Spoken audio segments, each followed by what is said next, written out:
आप देख रहे हैं मेरा मध्य प्रदेश। विधानसभा चुनाव का काउंटडाउन शुरू हो चुका है। सियासी बयानबाजी और आरोप प्रत्यारोप के बीच वोटर्स को अपने पाले में लाने के लिए अभियानों का दौर चल पड़ा है। नेताओं और कार्यकर्ताओं को नए नए टास्क दिए जा रहे हैं। इसी कड़ी में एमपी बीजेपी ने अपने विधायकों को नया चुनावी टास्क दिया है।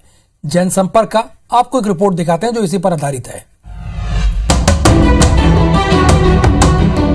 विधानसभा चुनाव के लिए एमपी में बीजेपी सरकार और संगठन पूरी तरह से सक्रिय दिख रहा है। इसी कड़ी में बीजेपी विधायकों को भी जिम्मेदारी दी जा रही है। विधायकों को अब अपने क्षेत्र के उन लोगों से हर दिन बात करनी होगी जिन्हें सरकार की किसी न किसी योजना का लाभ मिला है। बीजेपी के सभी विधायकों को यह टास्क देते हुए कहा गया है कि वे हर दिन 150 ऐसे हितग्राहियों से बात करें जिन्हें केंद्र और राज्य सरकार की किसी न किसी योजना का लाभ मिल रहा है।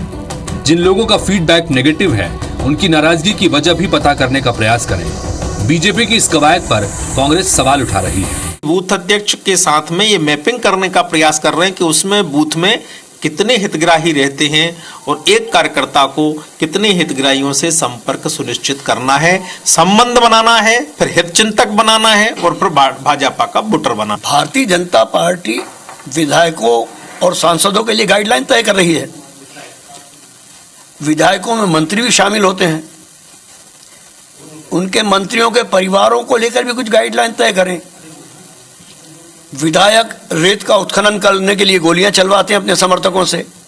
मंत्री अपने भाइयों से रेत के अवैध उत्खनन को रोकने वालों के खिलाफ गोलियां चलवाते हैं। जाहिर है अपने विधायकों को जनता के बीच उतारकर बीजेपी चुनाव से पहले जनता का मूड समझना चाहती है। सरकार ये जानना चाहती है कि चुनावी जंग में उतरने से पहले क्या सुधार करने की जरूरत है। लिहाजा अब सरकार का फोकस इस बात पर है कि जनता से मंत्रियों और विधायकों का संवाद हो। चुनाव से पहले बीजेपी का जनसंपर्क वाला प्लान पार्टी को चुनाव में कितना फायदा देता है, ये बड़ा सवाल है। तो एमपी निकाय चुनाव में बीजेपी और कांग्रेस के वोट में सेंधमारी कर चुकी आम आदमी पार्टी विधानसभा चुनाव में खुद को विकल्प के तौर पर पेश कर रही है। पार्टी की नजर ऐसे नेताओं पर है जो बीजेपी और कांग्रेस में साइडलाइन हो चुके हैं या जो टिकट नहीं मिलने से खफा है। 2023 को लेकर क्या है आम आदमी पार्टी की तैयारी? आपकी सक्रियता से किसे होगा फायदा और किसे नुकसान? देखिए हमारी इस रिपोर्ट में। महासमर 2023 की चुनौती। एमपी में आपकी रणनीति, आपकी चुनावी तैयारी किस पर पड़ेगी भारी? एमपी में निकाय चुनाव के बाद आम आदमी पार्टी का कॉन्फिडेंस बढ़ा हुआ है। दिल्ली और पंजाब के बाद मध्य प्रदेश में भी खुद को विकल्प के तौर पर पेश कर रही है। पिछले विधानसभा चुनाव में आम आदमी पार्टी ने 208 सीटों पर प्रत्याशी उतारे थे जिन्हें 0.66% वोट मिले। लेकिन निकाय चुनाव में केजरीवाल की पार्टी 7% वोट के साथ एक मेयर और 51 पार्षद पद पर कब्जा जमाने में कामयाब हुई। वहीं 86 उम्मीदवार दूसरे नंबर पर रहे और अब विधानसभा की सभी 230 सीटों पर आम आदमी पार्टी ताल ठोकने की तैयारी में जुटी है। इतना ही नहीं, बीजेपी कांग्रेस को टक्कर देने वो दोनों दलों के नाराज नेताओं पर डोरे डालने की रणनीति पर भी काम कर रही है।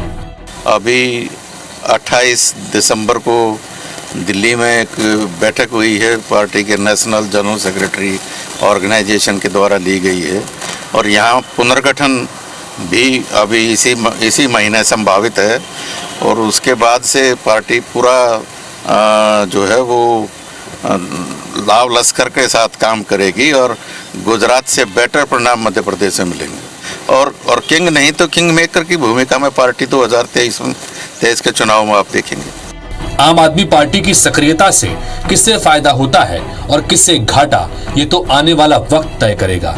वैसे आपकी चुनावी रणनीति पर बीजेपी कांग्रेस का अपना ही तर्क है।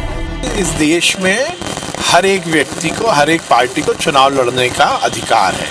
भारतीय जनता पार्टी 2023 में मध्य प्रदेश में प्रचंड बहुमत से सरकार बनाएगी, यही मैं कह सकता हूँ। आप पार्टी ने भोपाल नगर निगम में बहुत सी सीटें लाई थी, पट्टा साफ हो गया। ये मध्य प्रदेश में बीजेपी खत्म हो रही, कांग्रेस चलेगी और कोई विकल्प नहीं। पहले दिल्ली और फिर पंजाब में सत्ता हथियाने वाली आम आदमी पार्टी का जादू भले ही गुजरात में नहीं दिखा, मगर यहाँ भी उसने 13% वोट हासिल कर राष्ट्रीय पार्टी का दर्जा हासिल कर लिया। फ्री और रियायतों वाली पॉलिटिक्स से जनता को लुभाने वाली आपकी चुनावी टीम जल्दी ही एमपी में डेरा डालने वाली है। यानी 23 के महासमर में बीजेपी कांग्रेस को बसपा सपा के अलावा सबसे ज्यादा चुनौती किसी से मिलेगी तो वो है आम आदमी पार्टी। विवेक पटैया, IBC 24, भोपाल। तो जैसा कि आपने नगर निगम के चुनाव में देखा था, उसमें आम आदमी पार्टी चुनौती बन के उभरी थी और एक सीट जिता भी ले गई थी। तो जाहिर सी बात है, चुनौती तो है ही है। वो ग्वालियर चंबल संभाग की अब बात कर लेते हैं। ये वही इलाका है जिसने 2018 में कांग्रेस की सरकार बनाई और फिर बाद में गिराने का काम भी यही के नेताओं ने किया। चुनावी साल में एक बार फिर एक दूसरे को घेरने की मोर्चाबंदी शुरू हो चुकी है।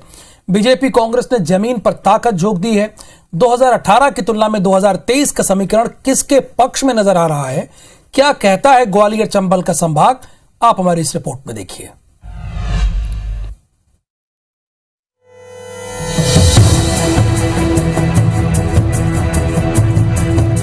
ग्वालियर चंबल संभाग मध्य प्रदेश के सियासी मानचित्र में अपनी छाप छोड़ता आया है। 8 जिलों की 34 विधानसभा सीटें तय करती है कि प्रदेश में किसकी सत्ता बनेगी। 2018 में कांग्रेस ने यहां बीजेपी की तुलना में बेहतर प्रदर्शन किया था। आंकड़ों पर नजर डालें तो पिछले विधानसभा चुनाव में कांग्रेस ने 26 सीटों पर कब्जा जमाया था, जबकि बीजेपी को महज 7 सीट मिली थी। एक सीट बीएसपी के खाते में गई थी। यानी कांग्रेस ने एक तरफा दबदबा बनाया था, जबकि बीजेपी को यहां 2013 के मुकाबले 13 सीटों का नुकसान हुआ। हालांकि उस वक्त कांग्रेस के स्टार प्रचारक ज्योतिरादित्य सिंधिया था। ज्योतिरादित्य सिंधिया का इसमें बड़ा योगदान था, जो अब बीजेपी में है। सिंधिया के बीजेपी में शामिल होने के बाद यहां के समीकरण बदले हैं। 2020 में हुए उपचुनाव के बाद बीजेपी की सीट बढ़कर 16 हुई, तो कांग्रेस 26 से घटकर 17 पर आ गई। इसके बाद भिंड के बीएसपी विधायक संजीव सिंह ने बीजेपी का दामन थामा, यानी ग्वालियर चंबल में अब बीजेपी कांग्रेस बराबर हो गई है। ग्वालियर चंबल के जातिगत समीकरणों पर नजर डालें तो 34 में से 7 सीटें एससी वर्ग के लिए आरक्षित हैं। 2018 में बीजेपी को केवल 1 सीट और 6 सीटों पर कांग्रेस ने कब्जा जमाया था, लेकिन उपचुनाव के बाद ये नंबर भी बदल गए। यानी ग्वालियर चंबल संभाग में जिसने दलित वोट बैंक को साध लिया, वो सत्ता की दौड़ में सामने वाले पर 20 साबित होगा। इसलिए दलित वर्ग को खुश करना दोनों ही दलों के लिए बेहद जरूरी है। इसके लिए बीजेपी और कांग्रेस अपने अपने रास्तों को सरल और सहज बनाने में जुटे हैं। वैसे ग्वालियर चंबल में चुनौतियां बीजेपी और कांग्रेस दोनों दलों के लिए कम नहीं है। 2018 में बीजेपी को इस इलाके से बड़ा धक्का लगा था, तो सिंधिया खेमे के पार्टी से टूटने के बाद कांग्रेस को अंचल में नए सिरे से सियासी जमावट करनी है। Bureau report, IBC 24। Madhya Pradesh के 19 नगरीय निकायों में इसी महीने चुनाव होंगे। इन निकायों में 20 जनवरी को मतदान होगा और 23 जनवरी को नतीजे आ जाएंगे। जिन निकायों में चुनाव होना है उनमें गुना जिले की राघोगढ़, विजयपुर नगर पालिका परिषद, बड़वानी जिले की बड़वानी, सिंधवा और धार जिले की धार और मनावर और पीथमपुरा में चुनाव होगा। अनूपपुर जिले की जैतहरी और खंडवा जिले की ओंकारेश्वर में नगर परिषद के चुनाव होंगे। बड़वानी जिले की खेतिया, पानसेमल, पलसूद, राजपुर, अंजड़, धार जिले की धर्मपुरी, धामनोद, कुक्षी, राजगढ़, सरदारपुर और डही में नगर परिषद के चुनाव होने हैं।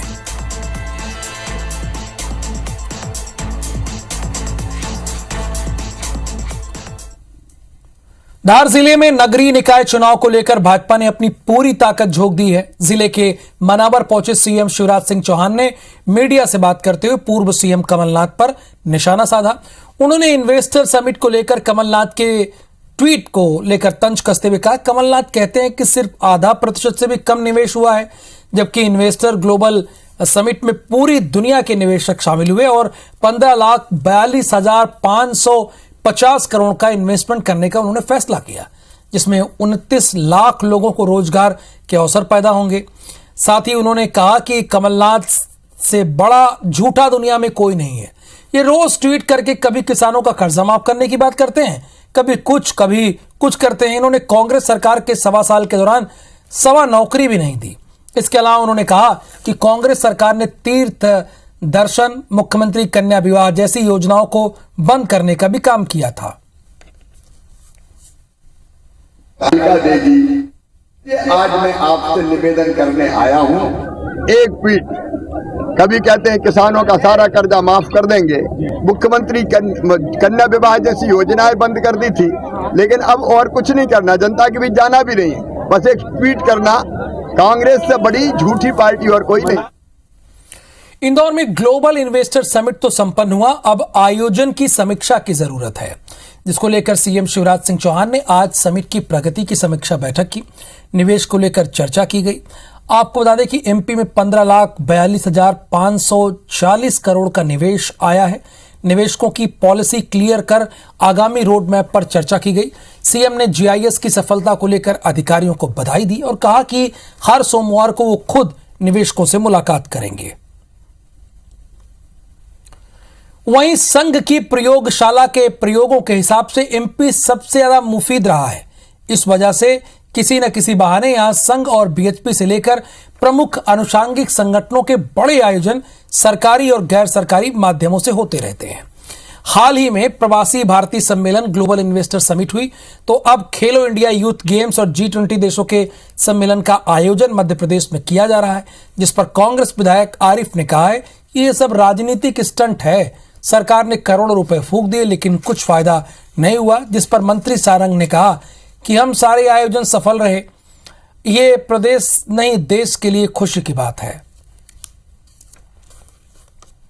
माननीय प्रधानमंत्री जी के नेतृत्व में हमारे मुख्यमंत्री शिवराज सिंह चौहान जी लगातार प्रदेश में जो आदेश होता है उसका पालन कर रहे हैं। इन्वेस्टर समिट बहुत सफल रही, प्रवासी भारतीय सम्मेलन बहुत सफल रहा। ये निश्चित रूप से मध्य प्रदेश के लिए भी सौभाग्य की बात है और देश के लिए भी। G20 भी इंदौर में हो रहा है और हम पूरी तरह तैयार हैं। मैंने देखा है जो अभी हैप्पी लोग विजुअल देखा, उनकी जो दुर्दशा हुई है, करोड़ों रुपए खर्च कर दिए, बेजा लुटा दिया, कुछ मिला तो नहीं।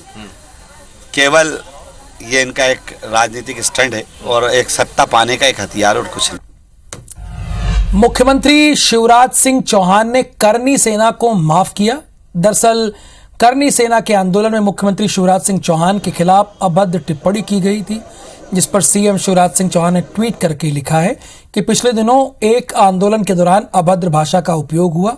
मुख्यमंत्री की आलोचना का अधिकार है, लेकिन जिस मां का स्वर्गवास वर्षों पहले मेरे बचपन में हो गया, उनके लिए अभद्र भाषा का इस्तेमाल अंतरात्मा को व्यथित कर गया।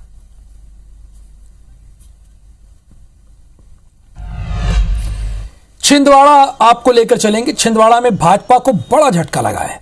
यहां से भाजपा की वरिष्ठ महिला नेत्री, जिनका नाम पूर्णिमा वर्मा है, उन्होंने कांग्रेस का हाथ थाम लिया है। पूर्व मुख्यमंत्री कमलनाथ और सांसद नकुलनाथ ने पूर्णिमा को सदस्यता दिलाई है। पूर्णिमा लंबे समय से भाजपा में फ्रंट लाइन की राजनीति से जुड़ी थी, साथ ही महत्वपूर्ण पदों पर रही। पूर्णिमा वर्मा लोधी समाज से आती हैं, साथ ही उमा भारती के करीबी भी हैं।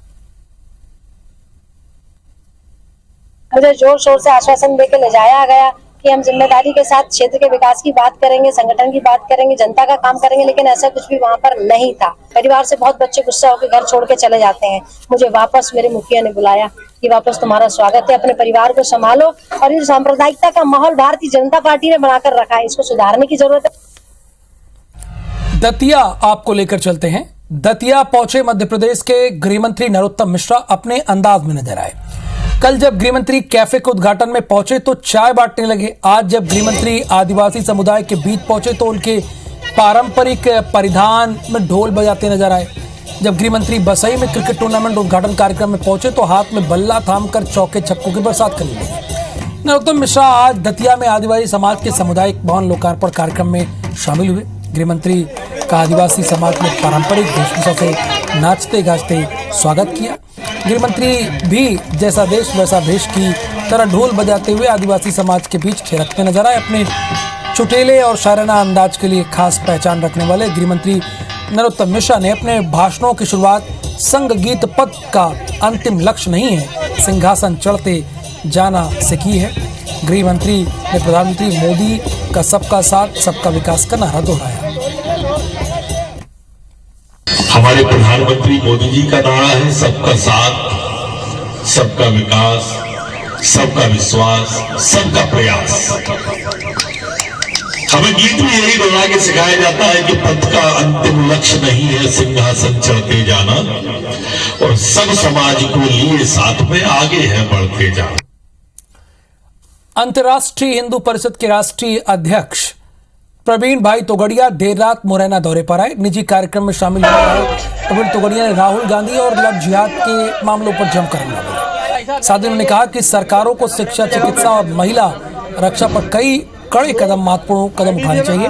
हिंदुओं को संबल प्रदान करने के लिए अंतर्राष्ट्रीय हिंदू परिषद 2023 में देश के 5 करोड़ हिंदू परिवारों के कुशलक्षेम जानने और उनकी सुरक्षा मुहैया कराने का अभियान पर तेजी से काम करेगी। बच्चों के संस्कार पर भी चिंतन किया जाएगा।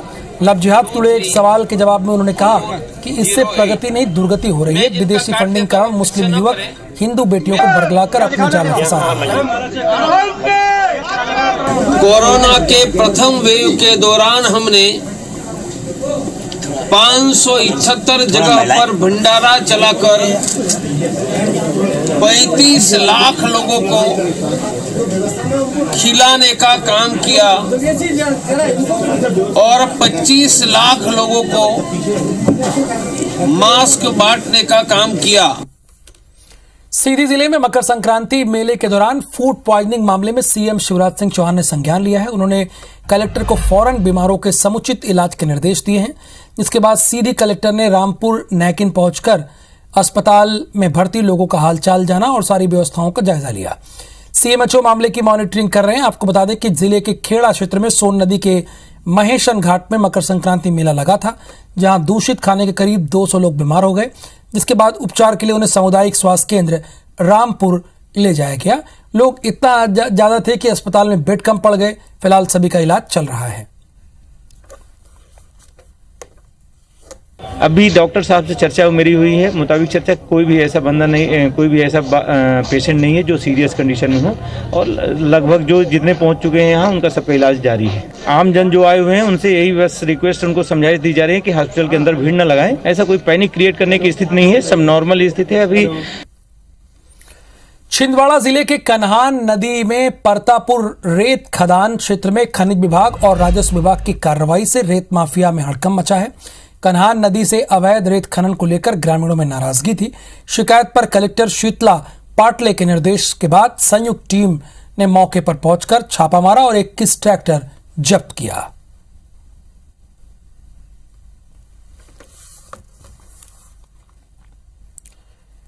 मध्य प्रदेश में चीतों के आने के बाद गिर के शेरों का आना मुश्किल हो गया है। कैसे, ये भी आप सुनिए। केंद्र सरकार ने इस बात को लोकसभा में बताया कि कूनों आने वाले गिर के शेरों के लिए गुजरात में ही नए घर के रूप में बरदा सेंचुरी को मुफीद पाया गया है, यानी वो शेरों के रहने के लिए बेहतर जगह है। यह सेंचुरी पोरबंदर में समुद्र किनारे और बरदा एलेक पहाड़ियों के बीच मौजूद है, जो गिर नेशनल पार्क से सिर्फ 80 किलोमीटर ही है। आपको बता दें कि गिर में हर साल औसतन 27 शेरों की जान चली जा रही है। एक्सपर्ट्स के मुताबिक कूनो पार्क एशियाई शेरों की बसाहट के लिए पूरी तरह तैयार है, यानी ये शेरों की रहने की सबसे मुफीद जगह है।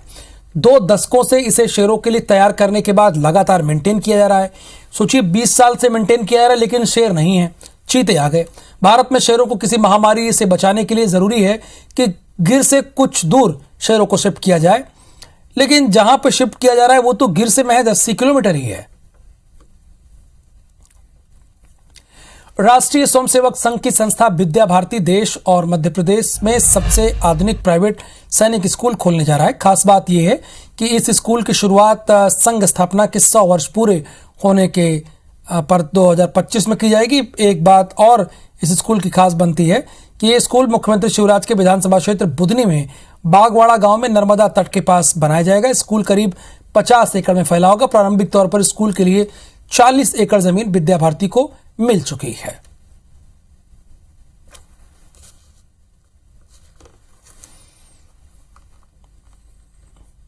और इस बुलेटिन में फिलहाल के लिए इतना ही। मुझे दीजिए अनुमति। नमस्कार।